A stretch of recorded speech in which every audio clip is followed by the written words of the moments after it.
Friends welcome to my YouTube channel. तो आज के আমরা সৌরজগৎ বা সোলার সিস্টেম সম্পর্কে জাস্ট 1 মিনিটের মধ্যে কতগুলো মোস্ট ইম্পর্টেন্ট ইনফরমেশন জেনে নেব। সূর্য হচ্ছে সৌরজগতের মূল। সৌরজগতে মোট 8টি গ্রহ আছে: বুধ, শুক্র, পৃথিবী, মঙ্গল, বৃহস্পতি, শনি, ইউরেনাস এবং নেপচুন। সবচেয়ে ছোট গ্রহ হলো বুধ, সবচেয়ে বড় গ্রহ হলো বৃহস্পতি। নীল গ্রহ কাকে বলে? পৃথিবীকে। লাল গ্রহ মঙ্গল, হলুদ গ্রহ শুক্র, সবুজ গ্রহ ইউরেনাস। শুকতারা বা মর্নিং স্টার বলা হয় শুক্র গ্রহকে। অন্তস্থ গ্রহ বা টেরেস্ট্রিয়াল প্ল্যানেট হচ্ছে বুধ, শুক্র, পৃথিবী এবং মঙ্গল। বহিস্থ বা জোভিয়ান প্ল্যানেট হচ্ছে বৃহস্পতি, শনি, ইউরেনাস এবং নেপচুন। পৃথিবীর যমজ গ্রহ বলা হয় শুক্রকে। পৃথিবীর একমাত্র উপগ্রহ হলো চাঁদ।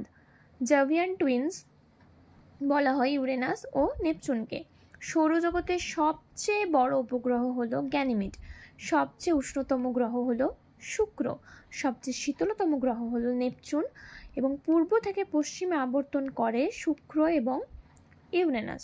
তো আমরা জেনে নিলাম ছোট্ট করে সৌরজগৎ।